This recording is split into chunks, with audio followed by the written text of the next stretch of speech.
Welcome to Booted Dudes, a podcast about Doomtown Reloaded.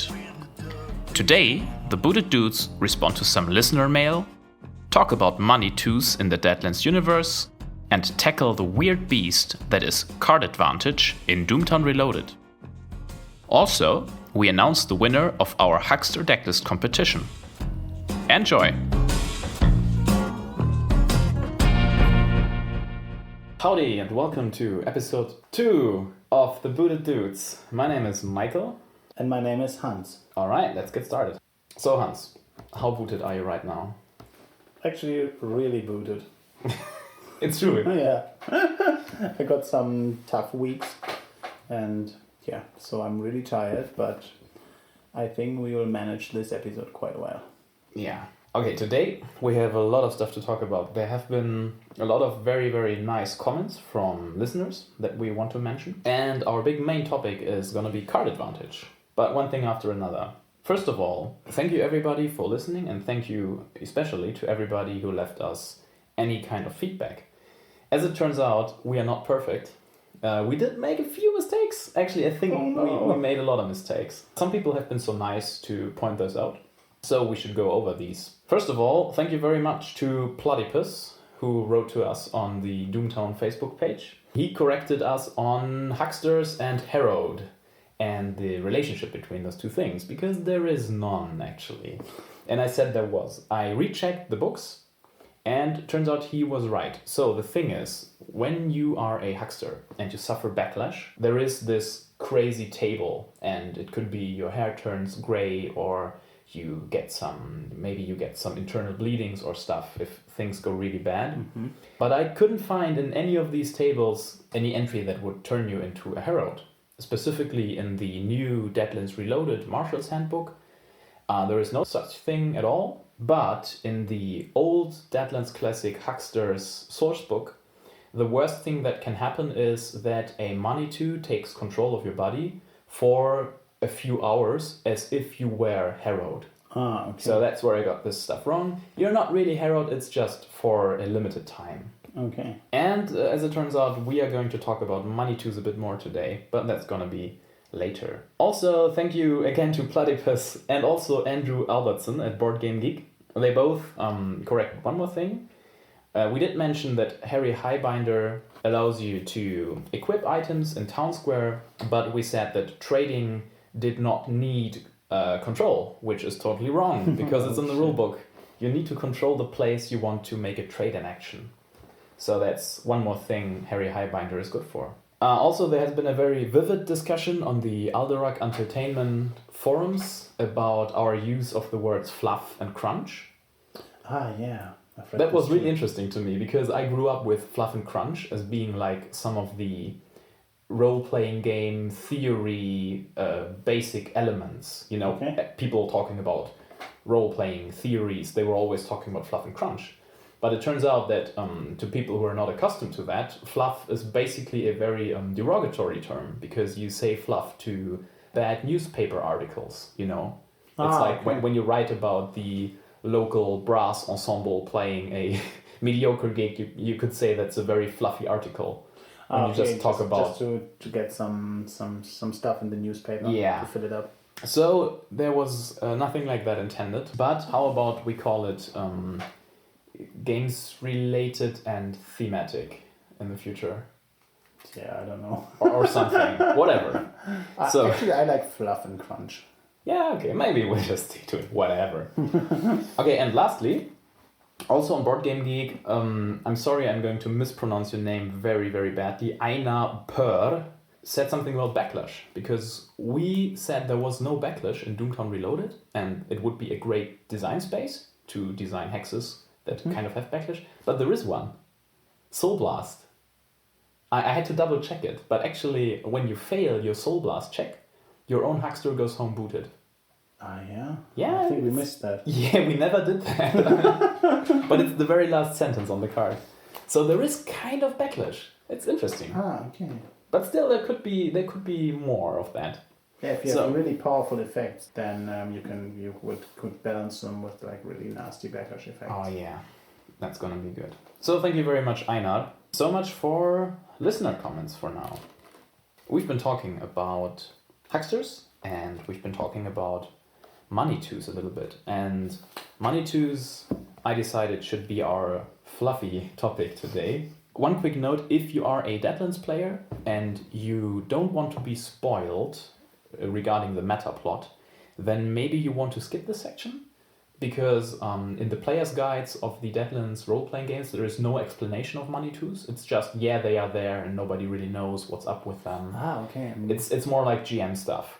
Mm-hmm. But it's so central to the whole world of Deadlands that I think it's very relevant, even for Doomtown players, because it explains so many things, like hucksters and mad science and everything. So, you are warned now to Money-Twos. Basically, they are evil spirits.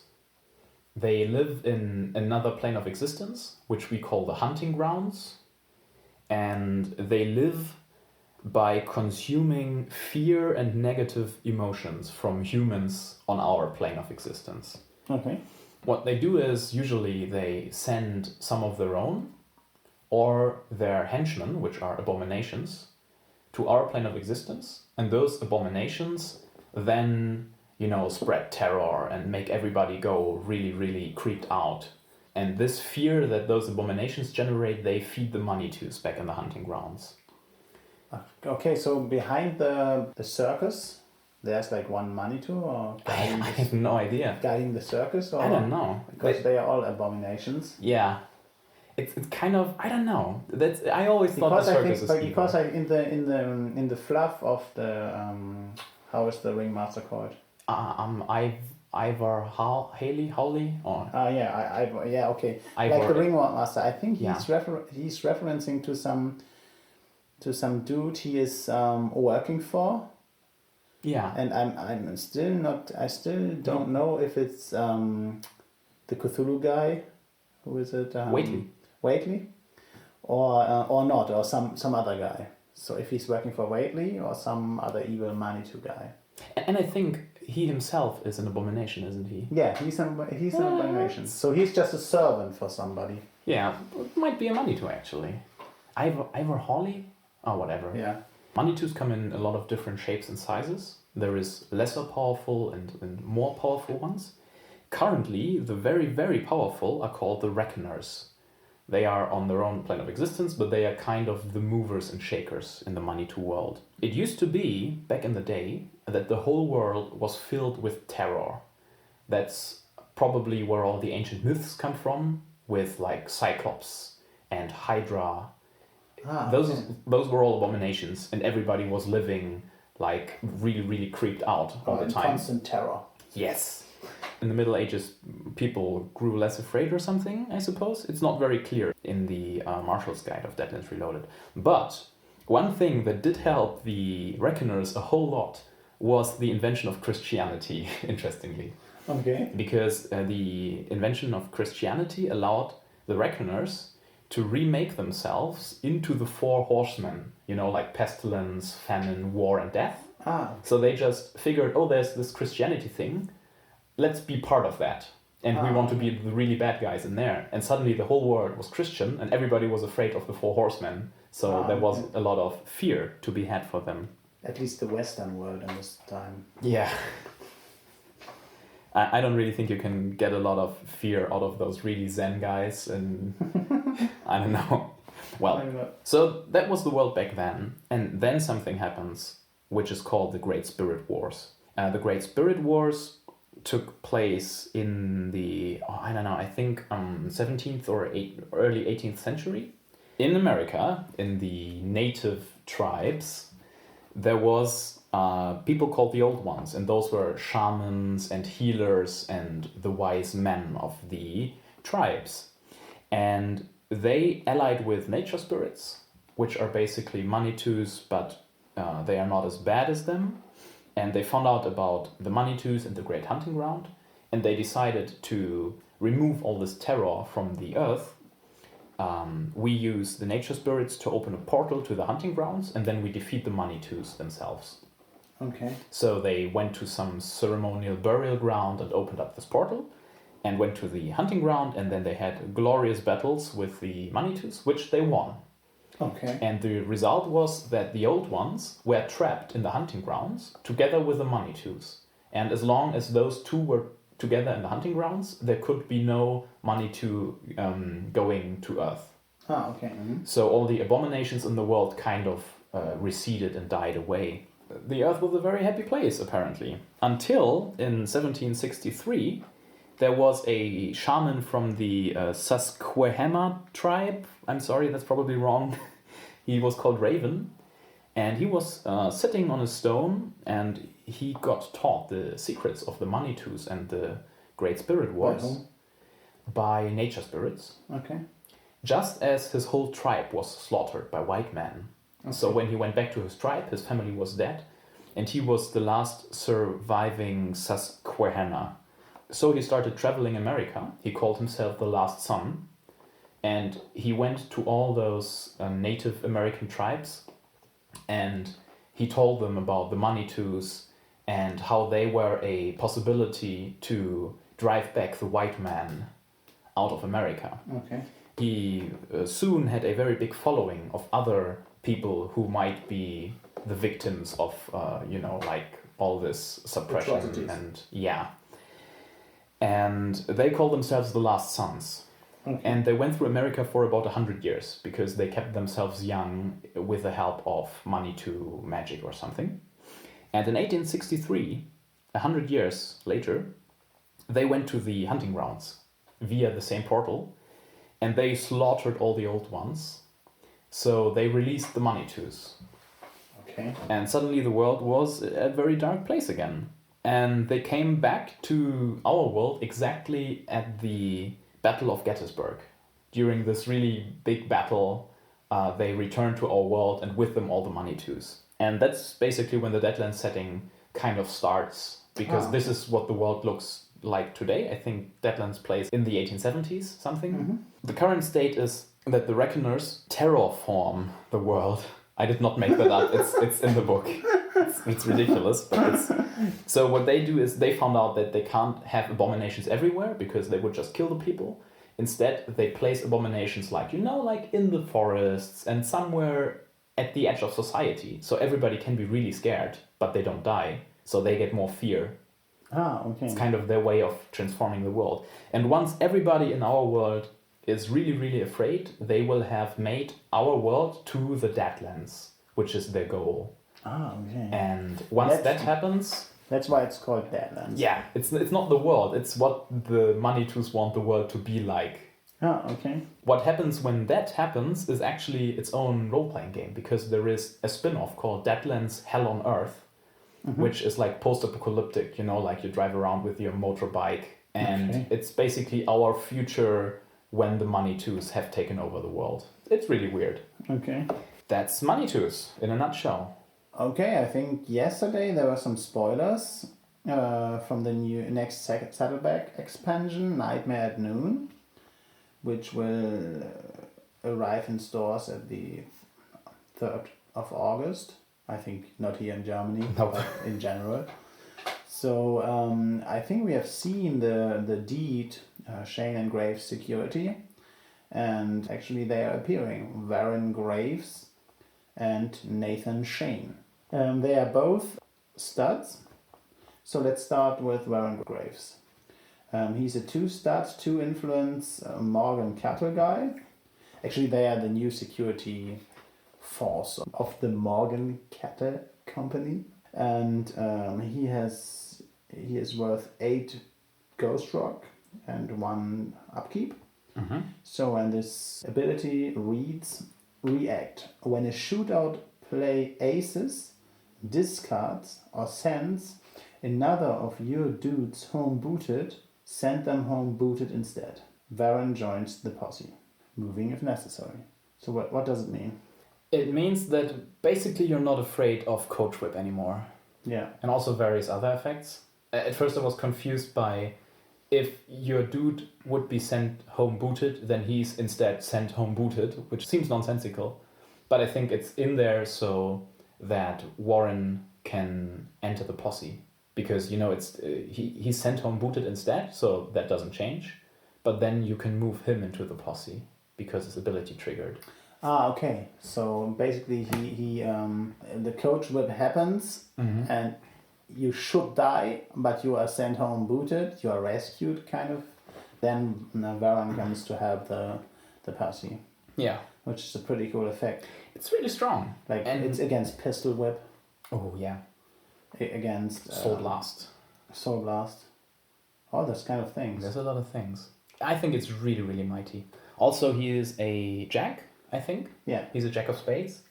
So, right now, what he is up against is Remy Lapointe. I don't know. Yeah.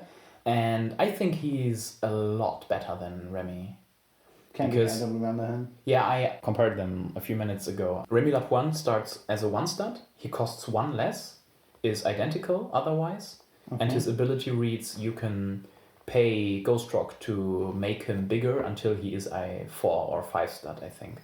Okay. So he is very expensive to use as a strong stud guy, and he does not have this awesome ability. So I think in my decks, he's gonna be switched out. Have you ever used Remy Lapointe? That's the thing, no. He was always too expensive. Yeah, so is there but this isn't like the first power creep we experience with Doomtown, or... No, I don't think so. Because if you or play... utility creep.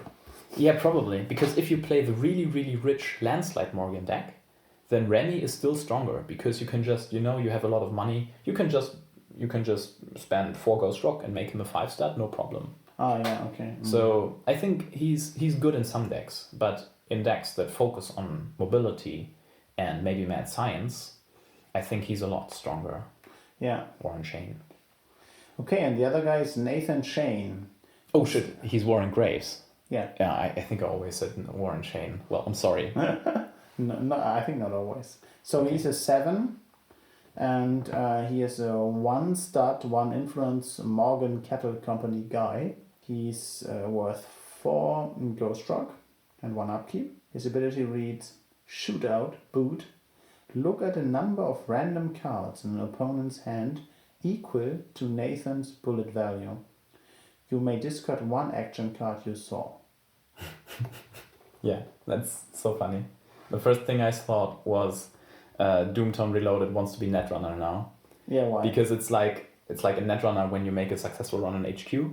The corp shuffle their hand and they hold it to you and you just pull 1 card randomly and you hope it's the agenda. And this is like the same. They shuffle their hand and you pull 1 card and you hope it's an action card. It's so funny. Actually, in Game of Thrones, this card is called Confession. Oh, okay. So you can look at the opponent's hand and just pick 1. It's quite a strong card. And I think they are both going into the same direction. You are basically bulletproof, kind of. Yeah, it's awesome. As the action cards are reduced in their value. And he has no upkeep, does he? One. 1 upkeep. Upkeep 1, yeah. Yeah, but still, I think it's very powerful. You want to make him better than 1 stud, though, because if your opponent has 5 cards in hand, your chances of pulling the 1 coach whipped he has is not as great. Yeah, but normally when the shootout starts, you won't have 5 cards anymore. That's true. You can start the shootout and use the ability even then when they have maybe just the action cards left. Yeah. Are there any other means to look at the opponent's hands in Doomtown? Yeah, there is the telepathy helmet. Okay. You pay 1 Ghost Rock and you just look at the opponent's hand. Oh, okay. Just so like you that. could use the telepathy helmet. Oh, it's a combo. I'm not quite sure, but No. No, because when you're using the telepathy helmet, you cannot use any. You can't do anything with the cards. Yeah, so. No. So I think it's very strong. I think he really wants to have a flamethrower or something, so you can look at the whole hand and then choose the nastiest cards. And I think he also really wants a horse, because his ability boots him, so you can't move him into the shootout when he's in an adjacent location and still use the ability. Yeah. So. Or you can use him for some jobs.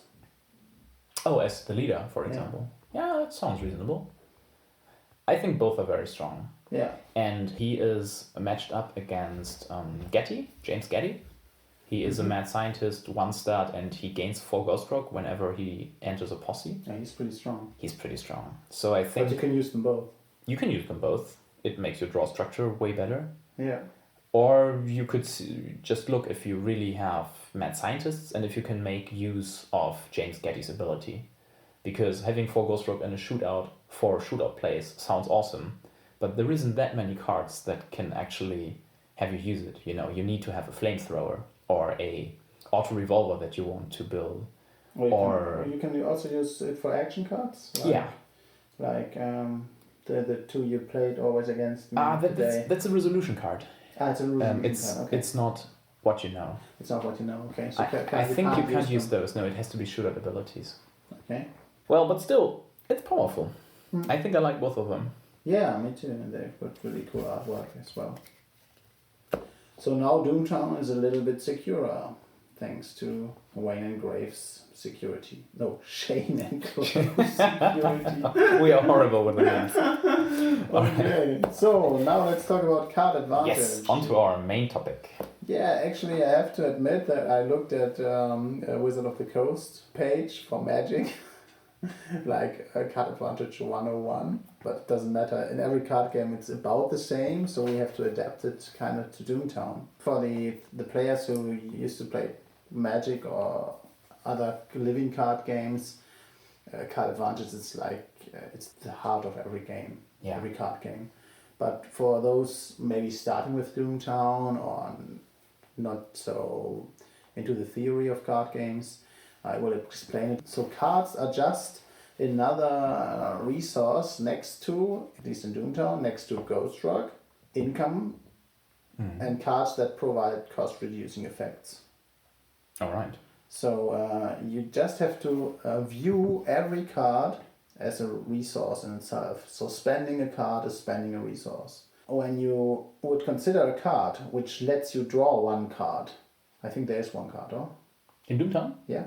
Oh yeah, there is some. The card that just lets you draw 1 card, so it replaces itself. Yeah, that's 1 good turn, I believe. Yeah, 1 good turn, yeah, that could be. Yeah. There would be no net advantage gain. Nope. So basically you haven't gained any, it doesn't strengthen your position. And many card games you draw a fixed number of cards, like 1 card draws 2 cards. Then you would gain a net advantage of 1 card. So your position is slightly better than your opponent's because of this card. Mm-hmm. And in other card games, for example in a Game of Thrones, first edition, as soon as you have established a good draw engine and your opponent doesn't, you're basically in the lead and you will win the game. All right. So if you have like cards in play which let you constantly draw extra cards, you are basically in the better position. Actually in Doomtown it's different because there are no draw engines. Not really, no. Not yet. And not yet, yeah. And I think there won't be any draw engines. Yeah. And in the end, and I think this is, I wonder if this is in Doomtown in the CCG. Do you have to discard draw up to 5 cards every turn too? Probably. So because I think for all the Fantasy Flight games, this is like the new, like reducing, reducing the cards at the end of the turn is like the new thing. Oh, okay. I think it was established in Star Wars. That's correct. You in Star Wars, you also have the fixed hand size and you try to play as much as possible so you can draw up to your full hand next turn. Yeah, so basically this was in Star Wars. So, and in Game of Thrones 2.0 there will also be like a draw cap every round. So you have to discard to 5 cards to 6 cards. It depends on your plot card. Oh, I see. But so there isn't anymore like a draw engine which lets you like draw 12 or 20 cards and then you will just win the game. So I think this is actually for me, when we started to play Doomtown, this is one of the main features, that you get your cards every turn basically for free. Not only that you can like draw up to 5 cards every round, also you don't have really many draw effects up to now. No. They are really, really rare. Yeah, that's true. So maybe you can introduce some draw effects in Doomtown? Yes, of course. So, wait, one thing first. Because I have recently listened to a Netrunner podcast talking about something like card advantage. I think it was the Winning Agenda. Listening to them, had me think about all the card games I've played in my life. Mm-hmm. And I found 3 models of drawing cards, which are the ones you've already described. But just to sum them up, there is like games where you just draw a card or maybe 2 cards every turn, like your Magic. Yeah, or like and in those games, card advantage is, as you said, just I draw 3 cards. I've been told that a card in Magic the Gathering that just says you draw 3 cards is like one of the 5 most expensive cards that you can get. It's like really, really expensive. Okay. Like in terms of money, you have to pay for getting the card actually. The second way that card draw can be handled is the Netrunner way, which is just, it's a direct resource.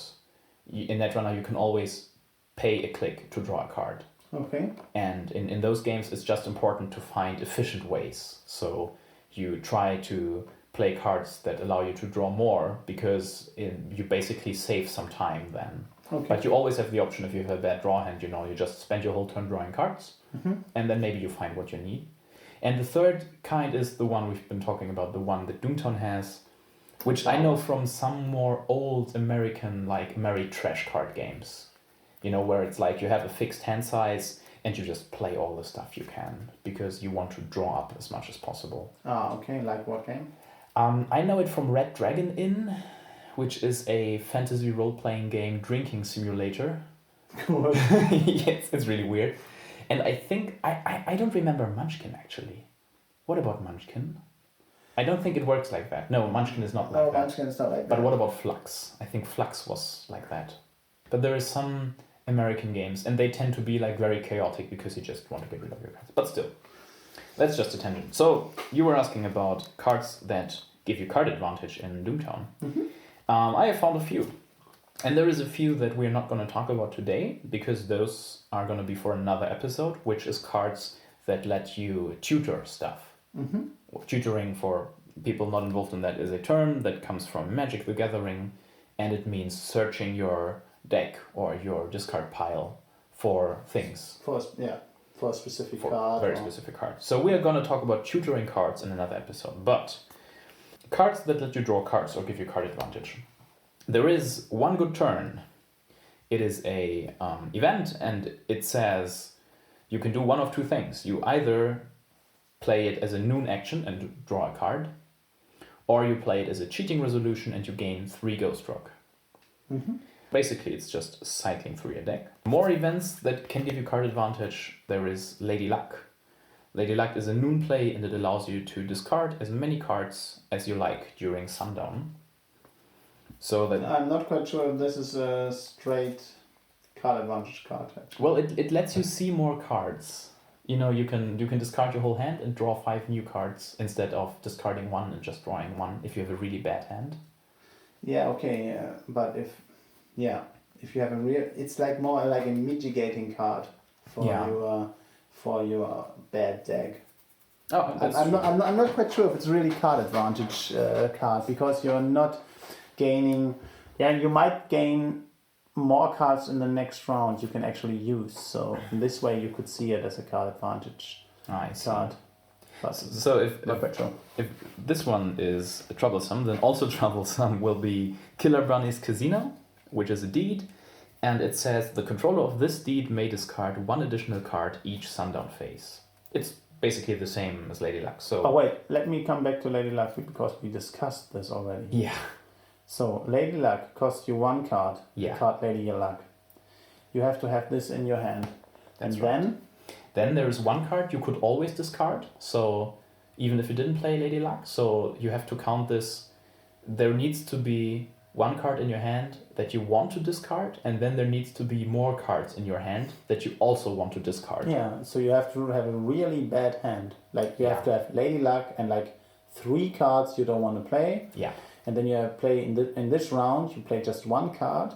So you would use it for what kind of deck? For a deck that plays cards that you can only play when the stars align, probably. I don't know. I'm not quite sure. Actually, I play this card in my deck, but it doesn't. I still think it's good for Dead Man's Hand because it is an ace, so it slots into the draw structure. Yeah. And in Dead Man's Hand, there is cards you just don't want to play, like your Jackson Strike and stuff. They are good cards, but if you play them, it weakens your draw structure. Yeah. So It might maybe it's just a dead man's hand card. Probably. I don't know. Yeah. Well, more deeds that give you card advantage. There is the ever so lovely Circle M Wrench. This is pure. This is a draw engine, actually. Yeah, it's kind of.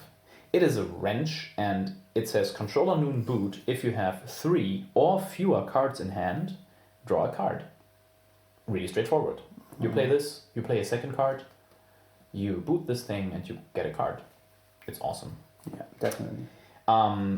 There is also the First Baptist Church. It's a deed, and it says raise the controller's hand size by 1. It's again kind of like Killer Bunnies and Lady Luck, but I think if you draw up to 6 every turn, it means you draw card one card. advantage, of course. And there is the classic Pony Express, which says Controller Noon Boot, discard a card to draw a card. It's not a card advantage card. Well, again, it helps you with cards you don't want in your hand. Yeah, That's right. true. Yeah. Okay, dudes, very similar as Philip Swinford, the basic one and the experienced one, because he also lets you discard a card and draw a card, which is not strictly card advantage. What is card advantage, though, is Janisa Gina Tailfeathers. She's a grifter, and her ability is React Boot at the start of the game, discard a card from your play hand to draw 2 cards. Mm-hmm. It sounds so awesome. It is awesome, huh? I don't know. It depends on your deck, because when you start your game, you have 5 cards in hand. When you use her, that means you cannot have another grifter, and it means you have paid 3 Ghost Rock for a dude that is booted on your first turn. Mm-hmm. And then instead of 5 cards, you have 1 card you didn't want, discard it, and then you draw 2, so you have 6 cards. But then, if you can't play more than 2 of those cards, you haven't really gained much, I think. Yeah. Mm-hmm. Because if you just play 2 cards and then you have 4 in your hand... Yeah, that's the thing with card advantage in Doomtown. It's not that easy. No, it's not easy. Because you have, like normally you would say, okay, there's the card advantage, it's like 1. Yeah. But in-game, it could be less than 1. Yeah. Could be maybe none. But it's the same with every card. So, for example, Circle M Wrench. Imagine you use it, you have 3 cards in hand, you draw a card, you have 4 cards, and you can't play any of them. Then you haven't gained anything, because you would have drawn this card at the end of your turn anyway. Yeah, that's right. It only helps you if you draw a card that you want to play this turn. Yeah, that's right. So actually card advantage in Doomtown helps you more when you have like an aggressive play style with lots of action cards and stuff where you really want to play, can play like 0 costed cards and just be aggressive. Yeah. Okay, there's 2 more, and after those, I think we should talk about what we have established right now. There is 2 goods I found that might be considered card advantage. There is the whiskey flask. You attach it to a dude, and it says Noon Boot this dude, and discard a card from your hand to draw a card. Oh, okay. Basically, that's Philip Swinford in a bottle. Yeah. So yeah, we already discussed it. It's not strictly card advantage, but it helps you make your hand more valuable. Mm-hmm.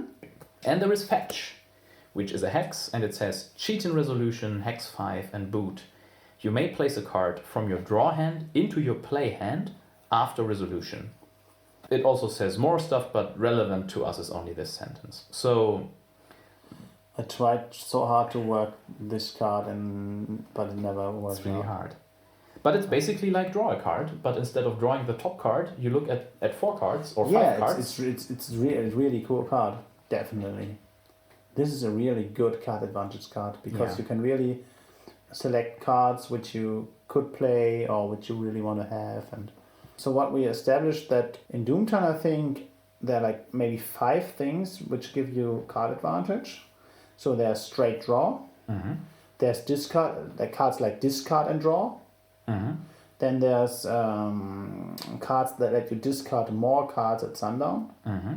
Then there's cards which are really easy to trigger or which have no trigger at all, because like Lady Luck, you can always always play it. Or reserves.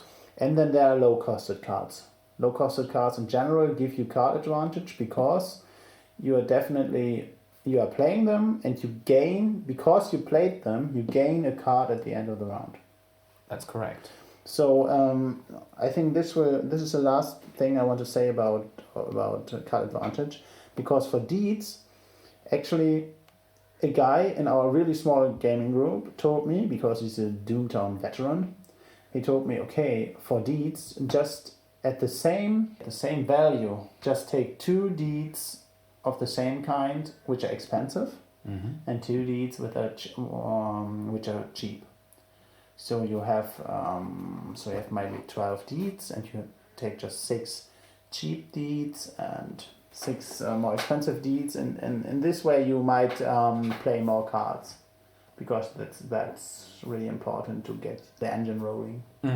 That's about it, I guess. Yeah, there is one more thing, because you said that low-cost cards are giving you card advantage, and there is one cost we haven't really discussed yet, because there is the Ghost Rock cost, and then there is something that card gamers call the opportunity cost, which basically means how easy is it to meet the conditions that this card has. So I have one example with me, a card that I love. It's the Auto Cattle Feeder. It's a gadget. You attach it to a wrench that you control, and you can boot it to gain a Ghost Rock, and it costs 0. So it should be a really good card advantage card, shouldn't it? No, because I have just listed the conditions you need to meet in order to be able to play the Auto Cattle Feeder. First of all, you need to have a wrench that you can attach it to. Then you need to have a mad scientist who can invent the gadget, and that mad scientist has to be unbooted. And he's going to be booted after inventing it. And also, you have to have the time to actually play this thing. Which is, well, it counts for every card, but it means if you and your opponent are both rushing for town square, because the first one to get in there is going to be able to, I don't know, call out the other one as soon as he enters, then you really don't have time for just noon plays that kind of stall the game. But this is an opportunity cost that you could attach to every card, because every noon play you make, you need to have the free time for it. But still, that's a lot of conditions, I think. Yeah, and I've had a lot of games where I couldn't play it, and it was just in my hand, and I had no wrench or no mad scientist. Yeah, maybe you could reduce the opportunity cost, of course, if you just use more wrenches, more mad scientists. Although Kyle Wagner is dead now. Don't remind me. I'm still not over it. He's got the mad cow disease. Yeah, poor guy. He's gonna be back someday, I'm sure. Okay. An undead Kyle Wagner. So this, I think, is about card advantage, huh? That's all, yeah, we can say about card advantage. It's a really weird beast in Doomtown Reloaded. Yeah, I think so. I still haven't gotten my mind around it. Nope. Okay, so that's for our main topic. Last but not least, we have had a competition. We asked people to send us their Huckster decks, and people did that, and it's awesome. We got no less than 3 decks sent to us, and today we're going to find out who is going to win 2 alternate art pistol whips. Our contestants are Rodney Cockrell, who sent a 4th ring aggressive Mongwa the Mighty deck. There is, and I'm sorry, I'm going to mispronounce your name, Ekinaguiat, who is from the Philippines, apparently. And he sent us a awesome Desolation Row deck with a lot of explanation on how to play it. And actually, I recreated that deck, and we already played some games with it. But I lost 2 times. Yeah, on the first round. Yeah. But we're going to play some more before we talk about the deck. I think it's going to be in the next episode. And there is Matthew Andrews, also known as Willingdon. He has a YouTube channel about games like Doomtown Reloaded. It's youtube.com/Willingdon. You should check it out, it's really good. And he sent an interesting 4th ring control deck, which uses Leon, Cavallo, and 4 times Paralysis Mark, and that kind of stuff. It's really hard control. I think we're going to give all of these decks a spin, but first of all we have to randomize who's going to win 2 alternate art pistol whips. We do the Doomtown thing, which means there is 3 contestants. And we have 3 cards, an ace, a 2, and a 3. Mm-hmm. And the card that's going to be pulled is going to decide who is winning it, judging by the time that we got the emails sent in. Oh, I'm the You're the lucky fairy or something? lucky fairy. I don't think that exists. So what is it? The lucky fairy. It's Tommy Harden. Tommy Harden. It's a 3. Yeah. So that means the third person who sent us an email is going to win, and that's Willingdon. So congratulations, Matthew. You are going to get some pistol whips. We will send them to the US. Oh yeah, we will. We're going to send you a mail asking about your address. So congratulations. Where is he located, actually? I don't know for sure. I kind of forgot, but it's somewhere in the US. I think he actually wrote it. I'm gonna have to recheck that. Oh shit. Okay. But thank you to all the 3 of you. We're gonna play your decks, and we're gonna give a short review to all the decks, like our experiences. Maybe now we've like got really cool decks, and I can actually play like really cool Doomtown games. Yeah. And the last thing I would mention that I almost were going to the Stockholm Doomtown tourney. Oh, was it already? Because I'm in Stockholm. No, it's on the 1st of August, I think. Okay. Or on the 7th of August. I'm not quite sure, but I'm doing my holidays in Stockholm. Hey. But me and my family, we are going back like one day before the tourney. So sad. So you miss it. Yeah. Well, that's a bummer. Okay. So I think that's it for this episode. Yeah. Have a great day, everybody, and we're gonna see you next time. Thank you for listening to this podcast. Please send in your feedback to booteddudes@gmail.com. We will read out your questions or comments on future episodes. Music used with kind permission from Wellbad. You can find his music on Spotify, www.wellbad.de, or facebook.com/wellbadmusic. If you like our podcast, please subscribe to it on iTunes and/or write an honest review, ideally with text, because it helps other people find the show online. We'll meet again tomorrow at high noon.